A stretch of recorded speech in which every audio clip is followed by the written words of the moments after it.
Hello and welcome back, and in this video we take a look at the grid lines. To do so, go to new. We're going to create a new model, right? The Revit file. So I'm going to use a metric construction template and click OK. So we are in floor plan level 1. As you can see in the project browser, we are underneath the floor plans level 1. Right, so first we'll create two-dimensional grid overview. To do so, you can go to architecture and you can go to grid. So here it is grid, or you can press GR. Right, so before that, let me check the units specified in this template. Like, since I've taken metric construction template, so generally the units will be in SI units. But let me check what's the default unit. If it is pretty much different, then we need to change it to the SI or the units that we prefer. Right. So to do so, we have seen in the already in the previous video, like you have to press U and N. That will open the units project units. Right, and you can see the length is in millimeters. If you wanted to change it to centimeters, say for example, I'll use centimeters in this example. So I'm going to use units in centimeters, and decimal places I can have 1 decimal place, and I can give OK.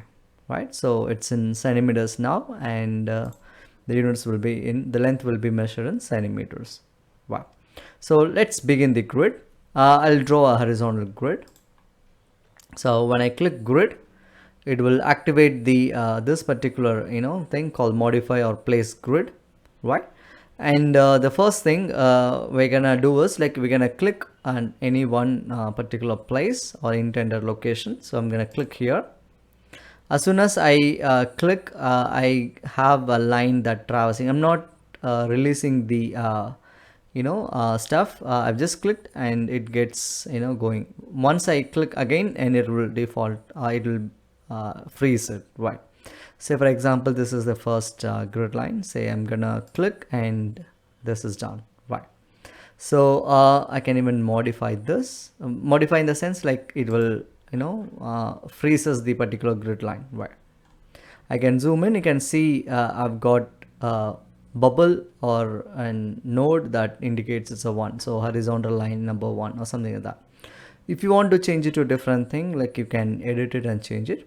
Or if you really wanted to have this bubble in the left hand side, you can click here on the grid line, and then you can checkbox this square thing, right? So in this case, it's in the either side. If you want to remove this particular thing, I can uncheck that in that particular location, and you can probably see the grid line having the nodal representation at the our convenient place, right? And I can copy stuff. Say for example, I click the grid line and it opens up the modify or grid tab, right? In that, this particular thing is called copy. Right, I'm gonna click that. When I click, there are so many things popping up, like constrained, disjoint, and multiple. If multiple is not checked early, so multiple is we are copying it multiple times. So for example, I'll demonstrate without multiple copy. Then what I'm gonna do is I'm gonna click here.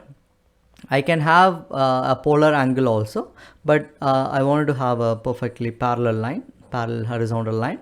Say it is something around 450 centimeters, right? Or you can even give 453 or something like that. So just some random number, right? When I click enter or something like that, you can see it has a distance. Okay, I'll zoom it. You can see it has a distance of 453.00 centimeters, right? So this is something another grid line, and you can see that the number 2 is automatically popping up, right? So we have created 1, so the next grid line we create is number 2, right? And the next cases we'll talk about multiple copy. So I'm gonna click this rather than this, and I'll copy here, and I'll click on the multiple. So when I click on this particular grid line, say I wanted to have it around 500 centimeters, it'll be in 500 centimeters. Whenever I click to go, it does not creates the line and escapes. You can see it still it has the capacity to create multiple copies, right? So that's what it means by multiple, like something like that. Say for example, I want to have it like another thing as 400 difference, and the next one I'll move this so that you can see the new line coming up.